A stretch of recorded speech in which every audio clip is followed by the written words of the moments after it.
Hey guys, चलिए समझते हैं जावा के अंदर स्विच स्टेटमेंट कैसे काम करता है। सो स्विच स्टेटमेंट एक कंडीशनल स्टेटमेंट होता है, ओके, जो एग्जीक्यूट करता है किसी एक स्टेटमेंट को from the multiple of statement. Okay, it is just similar to the if else statement in Java. Next, it works on the different data types.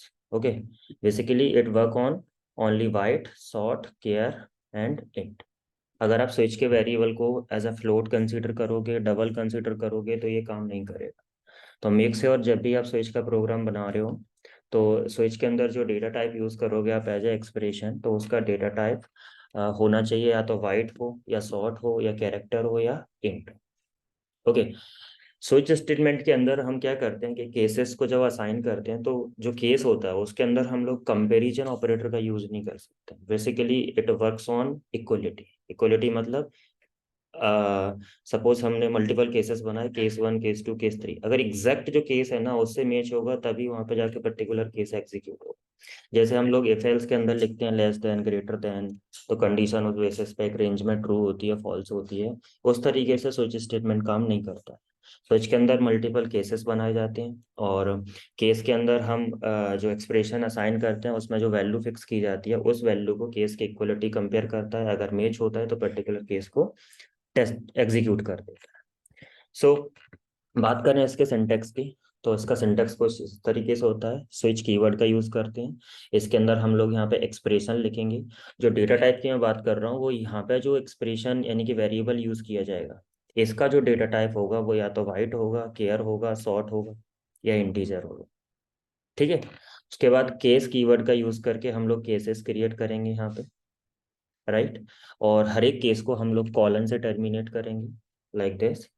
और ये जो ब्रेक का यहाँ पे हम लोग यूज कर रहे हैं, इट इज ऑप्शनल, हम इसका यूज कर भी सकते हैं और नहीं भी कर सकते हैं। तो मैं कोड के थ्रू आपको बताऊंगा कि ब्रेक का यूज यहाँ पे आपको कहाँ पे करना है और कहाँ पे नहीं करना है। ठीक है, तो चलिए कोड के थ्रू समझते हैं कैसे स्विच स्टेटमेंट काम करता है। सपोज ये मैंने एक प्रोग्राम बनाया है यहाँ पे।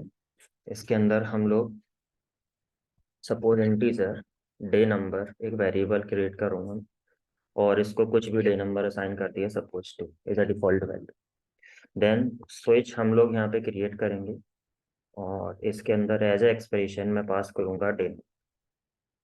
ओके, तो जो डेटा टाइप की हम लोग बात कर रहे थे उसको यहाँ पे ध्यान रखना है कि ये जैसे ये डे नंबर मैंने यहाँ पे पास किया हुआ स्विच के अंदर, तो इसका जो डेटा टाइप है, ध्यान रखना, स्ट्रिंग नहीं होना चाहिए, फ्लोट नहीं होना चाहिए, डबल नहीं होना चाहिए।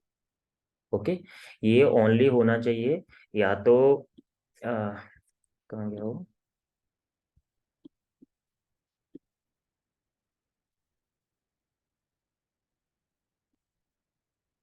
या या तो वाइट होना चाहिए या शॉर्ट, केयर या फिर इंट।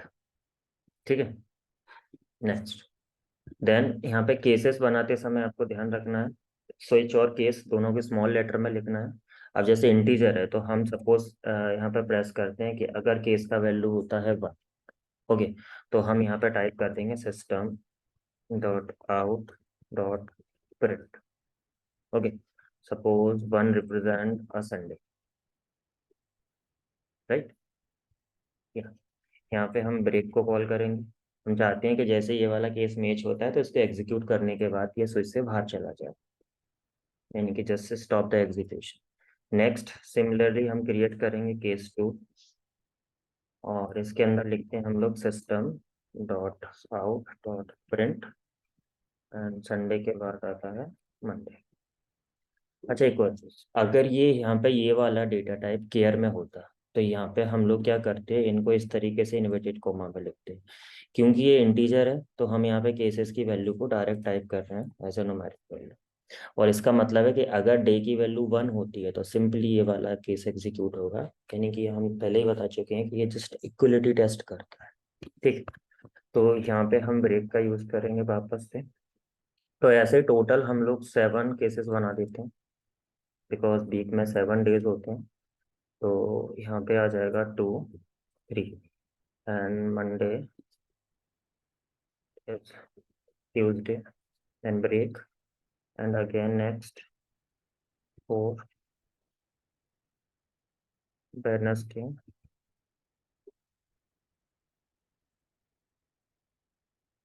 एंड अगेन 5 थर्सडे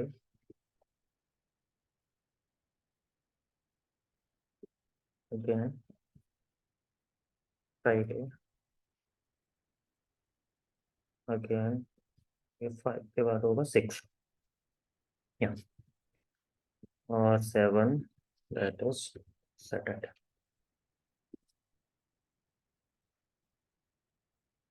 इसमें एक लास्ट केस बनता है जो ऑप्शनल रहता है, उसको हम बोलते हैं डिफॉल्ट।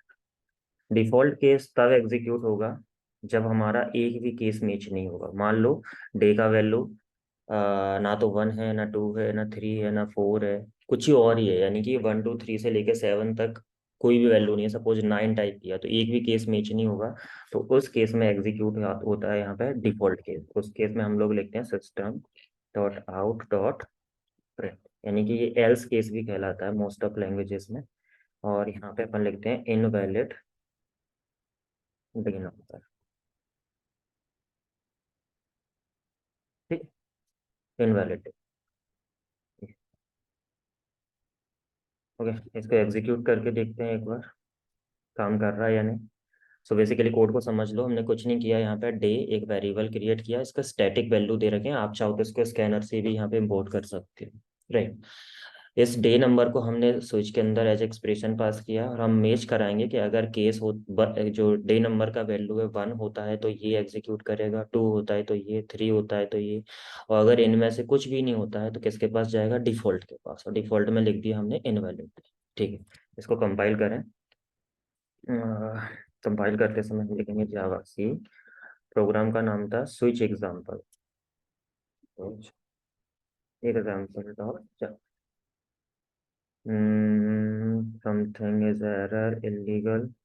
यहाँ पे कुछ टाइप हो रखा है, या मेन फंक्शन का ब्रैकेट रह गया कुछ तो।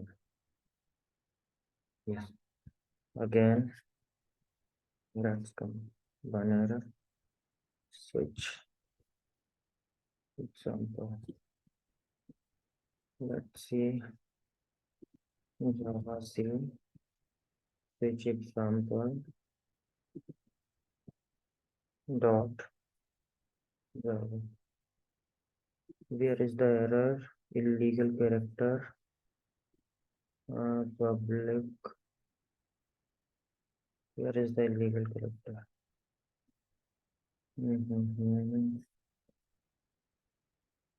nothing, okay okay okay okay okay okay, no, default switch क्या लगा, illegal character, इसका हो गया, इसका हुआ, और इसका हुआ। Public class switch example save, क्या क्लियर कर लेते हैं। बेसिकली मैंने सेव नहीं किया था प्रोग्राम को। नॉट जावा और then switch exam. Suppose, see, it print Monday because in my case the value of day number is 2। तो ये यहाँ पे आएगा, चेक करेगा 1 है नहीं है, ब्रेक किसके पास आएगा, 2 के पास। Yes, case number 2 is missed, then it print Monday. और मंडे जैसे एग्जीक्यूट करेगा उसके बाद वो एग्जीक्यूट करेगा ब्रेक को। ब्रेक मतलब टू स्टॉप द एग्जीक्यूशन, सीधा ही हमको ये स्विच से बाहर निकाल देगा। ठीक है, सो दिस इज, अगर हमको इस डे नंबर को यूजर से लेना होता तो अपन स्कैनर की हेल्प से ले सकते हैं। इसको कैसे, आप यूज करो यहाँ पे import Java dot util dot scanner. ठीक है, और यहाँ पे ऑब्जेक्ट बना लेंगे scanner S C equals to new scanner system dot again system dot out dot print. User को बोलते हैं enter any day number. Valid day number, right. User enter करेगा और इसको हम गेट कराएंगे integer day number equals to 2 की जगह पे अपन पास करेंगे sc dot next int. So this is again, now save it and recompile it. Java C switch example dot Java, then Java switch example. Enter day number. Suppose I type 6 and 6 वाला case देखो कहाँ पे लिखा हुआ है, this one. I think इसको print करना चाहिए Friday. Let's see. Enter. Yeah, it print Friday. Okay, अभी एक चीज समझते हैं कि सर क्या होगा अगर हम ब्रेक को इंक्लूड ना करें। सपोज मैंने ब्रेक को यहाँ पे कमेंट लाइन बना दिया, यहाँ पे भी कमेंट लाइन बना दिया, यहाँ पे भी और यहाँ पे भी, ठीक है, और यहाँ पे भी, कहीं पे भी ब्रेक यूज नहीं कर, ठीक है। इट मीन्स अगर मैंने सब सारे ब्रेक को कमेंट बना दिया, it means now break is not included in our program. Control S और सेव करें इसको, then compile it again and Java. Suppose I type 3। So यहाँ पे बहुत इंटरेस्टिंग चीज है, 3 के बाद देखो इसने क्या प्रिंट किया है। देखो सबसे पहले तो 1 केस मैच नहीं हुआ, ये नहीं एग्जीक्यूट होगा, 2 नहीं मैच हुआ, ए भी नहीं एग्जीक्यूट होगा। उसके बाद कौन मैच हुआ है, 3। 3 के पास क्या लिखा हुआ, ट्यूसडे। तो ट्यूसडे के बाद ये जितने भी केसेस हैं उन सबको एग्जीक्यूट करेगा। देखो see, Tuesday, Wednesday, Thursday, Friday, Saturday, even default के अंदर भी जाएगा इनवैलिड डे। और इस सिचुएशन को बोलते हैं फॉलन थ्रो सिचुएशन, कि जब स्विच एग्जीक्यूट हुआ, किसी एक केस को एग्जीक्यूट करा उसने, और अगर उस केस को एग्जीक्यूट करने के बाद उसे प्रॉपर प्लेस पे ब्रेक नहीं मिला तो वो दूसरे केस में भी एंटर करेगा, तीसरे में भी एंटर करेगा, और कंटिन्यूस तब तक एग्जीक्यूट करता जाएगा जब तक उसे ब्रेक नहीं मिला। अंडरस्टैंड? तो आपको समझ लेना है कि कहाँ पे हमें ब्रेक लगाना है और कहाँ पे ब्रेक नहीं लगाना है। तो इस केस में मेरे हिसाब से जो मैं डे नंबर दूंगा, बस उसी डे का नेम प्रिंट करके सीधा बाहर आ जाए। तो इस केस में मैं सारे केसेस के अंदर ब्रेक का यूज करूंगा, ठीक है। देन अगला जो एग्जांपल रहेगा जिसमें हम लोग ब्रेक का यूज किन्हीं प्लेसेस पे करेंगे, और हम देखते हैं कि वो कैसे काम करेगा। चलो, तो एक और सेपरेट फाइल या इसी को यूज कर लेते हैं। तो इसमें स्कैनर का हम लोग यूज करेंगे, राइट। ओके, यहाँ तक पूरा हटाते हैं अपन इसको, स्विच के अंदर का। सपोज हमको चेक करना है कि गिवन कैरेक्टर इज वोवेल और कॉन्सोनेंट। ओके, हम कोई कैरेक्टर इनपुट करेंगे और यूजर को बोले देते हैं यहाँ पर system dot out dot print, और यूजर से बोलते हैं एंटर एनी कैरेक्टर। तो यूजर कोई कैरेक्टर एंटर करेगा और हमें बताना है कि वो कैरेक्टर वोवेल है और या कॉन्सोनेंट है, with the help of switch statement. तो सबसे पहले तो हम char C H equals to S C dot next. आपको पता है कि अगर मैं इतना लिखता हूँ तो सी एच के अंदर स्ट्रिंग वैल्यू जाएगी, बट हमें कैरेक्टर वैल्यू चाहिए ओनली। तो अपन कौन सा पहला कैरेक्टर रीड करने के लिए फंक्शन यूज करते हैं, care at, then index number pass करते हैं 0, राइट, केयर एट 0। अब इस सी एच वाले वेरिएबल को हम लोग पास करेंगे स्विच के अंदर, जिसका डेटा टाइप है केयर ना। तो स्विच स्विच के अंदर पास करेंगे सी एच, ठीक है। अब केसेस बनाते हैं अपन यहाँ पे। केस वोवेल के केसेस कौन कौन से होते हैं, पहला केस होगा ए, ठीक है। अब ए या स्मॉल ए या कैपिटल ए, दो अलग अलग केस बनेंगे। तो यहाँ पे एक केस बना है स्मॉल ए के लिए, दूसरा केस बना है कैपिटल ए के लिए। फिर अगेन ए के बाद आता है ए ई, इसमें भी दो केस बनेंगे, स्मॉल और कैपिटल। देन आएगा आई, कैपिटल और स्मॉल बोथ, आई, देन ओ, स्मॉल और कैपिटल बोथ, और देन अगेन यू, स्मॉल और कैपिटल। तो ये टोटल 10 केसेस हो गए। बेसिकली हमारे पास टोटल 5 वोवेल्स होते हैं, ए ई आई ओ यू। अब यहाँ पे हम स्मॉल और कैपिटल जावा दोनों को डिफरेंट तरीके से ट्रीट करता है। तो अगर हम स्मॉल स्मॉल पे केस बनाएंगे तो ओनली वो स्मॉल के लिए चेक करेगा, कैपिटल के लिए कुछ और ही बताएगा। तो हम चाहते हैं कि इन सारे केसेस के लिए कॉमन मैसेज जाएगा, कौन सा, वोवेल। तो हम इनके फॉर्म में यहाँ पे लिख रहे हैं system dot out dot print, और यहाँ पे हम टाइप कर रहे हैं क्या, vowels. Okay.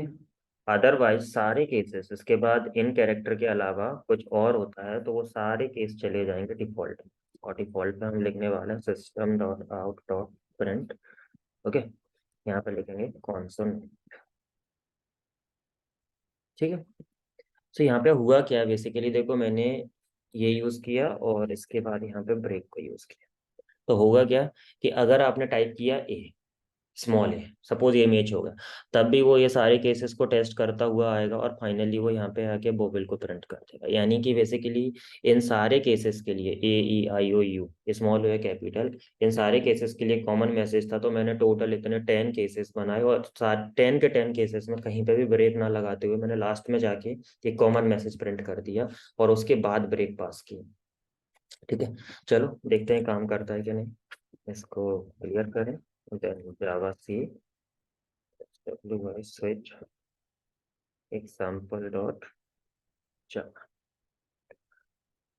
something bracket, I think issue, yeah, some extra bracket, कोई बात नहीं। again, so run it java c switch yeah, java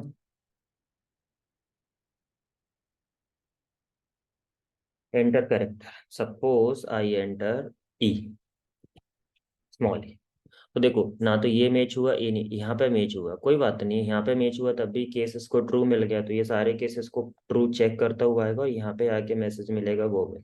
देखो इसने प्रिंट किया केस वो है। अब हम दोबारा इसको एग्जीक्यूट करते हैं जावा, और अब मैं केस पास करता हूँ यहाँ पे वैल्यू पी। पी देखो इसमें कहीं पे भी कोई केस नहीं है, सी।